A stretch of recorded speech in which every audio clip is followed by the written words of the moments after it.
मुझे लगता है कि आज जो महाविकास आघाड़ी का मोर्चा निकला है, उन्होंने बताया राज्य को कि हम मोर्चा निकालने वाले हैं। उद्धव ठाकरे जी ने बताया, प्रेस कॉन्फ्रेंस ली। वैसे ही हमने भी प्रेस कॉन्फ्रेंस की थी। हनुमान चालीसा का पठन हम इनके घर के बाहर करेंगे।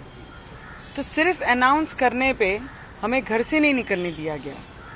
घर के बाहर इनके उद्धव ठाकरे जी के गुंडे आकर गुंडेशाही कर रहे थे, हमारे पे केसेस लगाए। आज वही केस के लिए हम कोर्ट में हाजिर हुए।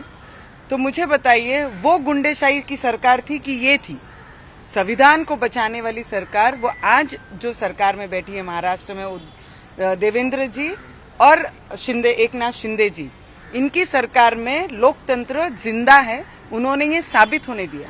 उन्होंने साबित किया कि हम कोई भी आवाज उठाने वालों की आवाज घर में बैठकर उन पे केसेस लगा के उन्हें जेल में डालने वाली ये सरकार नहीं है। आवाज निकलकर अपनी चीजों की मांग रख सकता है कोई भी व्यक्ति। उतना फ्रीडम हमारे बाबा साहब ने हमको दिया है। तो मुझे लगता है जिस तरीके से उद्धव ठाकरे जी ने हमारी आवाज दबाने का प्रयत्न किया, हमारे ऊपर केसेस लगाए, देशद्रोह का केस लगाया, 353 लगाया, 153 लगाया, सभी बेलेबल नॉन बेलेबल ऑफेंस लगाई थी, जितनी भी ऑफेंस लगाई, और अंदर 14 दिन रखा। तो मुझे लगता है अभी इनको अंदर डालना चाहिए कि नहीं डालना चाहिए। अगर मेरे हनुमान चालीसा को सिर्फ पठन करूंगी करके मुझे अंदर रखा, रवि जी को रखा 14 दिन, तो अभी तो ये संतों के नाम पर सिर्फ पॉलिटिकल रोटियां सेक रहे हैं।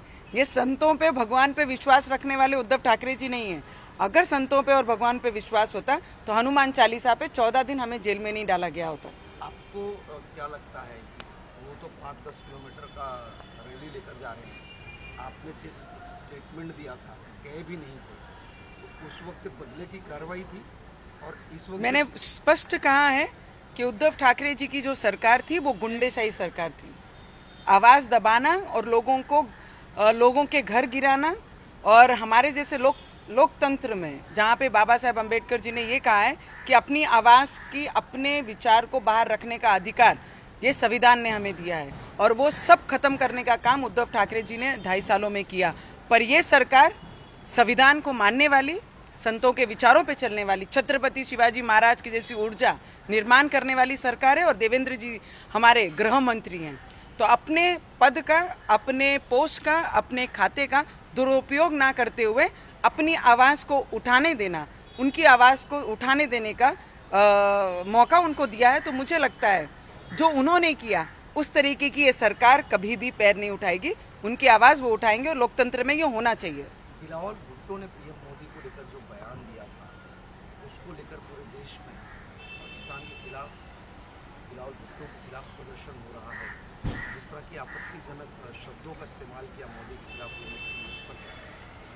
मैं इतना ही कहूँगी कि पाकिस्तान अपनी हद में रहे। अगर पाकिस्तान ने हमारे प्राइम मिनिस्टर जी को कहा है, मतलब हमारे पूरे देश के हर एक व्यक्ति के ऊपर उंगली उठाने का काम उन्होंने किया है। और मुझे लगता है अगर पाकिस्तान आंख दिखाएगी देश के कोई भी व्यक्ति के ऊपर और हमारे प्राइम मिनिस्टर जी के ऊपर बोलेगी, तो उसकी आंख निकालने की भी ताकत ये हिंदुस्तान रखता है। तो पाकिस्तान ने अपनी हद में रहना चाहिए। नवनीत जी, पाकिस्तान ने जो इस तरह का स्टेटमेंट दिया कि बिलावल भुट्टो ने, क्या इसके पीछे कोई अंतर्राष्ट्रीय स्तर पर सोची समझी वजह हो सकती है? ये कहा जा रहा है कि पाकिस्तान अपने अंदरूनी हालात से वैसे भी परेशान है, चाहे आर्थिक स्थिति हो, आतंकवाद हो, बेरोजगारी हो, और इसी वजह से पाकिस्तान ने हिंदुस्तान की तरफ डाइवर्ट करने की कोशिश की ताकि उनके देश के लोग जो हैं इस मुद्दे को लेकर कहीं ना कहीं बिलावल भुट्टो की बातों की चर्चा करें, असली मुद्दे भूल जाए। भुट्टो ने जो कहा है हमारे देश के ऊपर, हमारा देश कोई डाइवर्शन का विषय नहीं है। हमारा देश, बिलावल भुट्टो ने अपने देश के विषयों को डाइवर्ट करने के लिए हिंदुस्तान के प्राइम मिनिस्टर पे बोलना किसी भी लोकतंत्र को ये शोभा नहीं देता है। और पाकिस्तान ने अपनी लिमिट क्रॉस नहीं करनी चाहिए। अगर उन्होंने अपनी लिमिट क्रॉस करते हैं तो हम हिंदुस्तानी क्या कर सकते हैं उन्होंने पहले भी देखा है, और आने वाले समय में वो भी दिखा देंगे। जो आज रैली निकली, मैम, उस पर एक क्या है, दबाव की राजनीति है।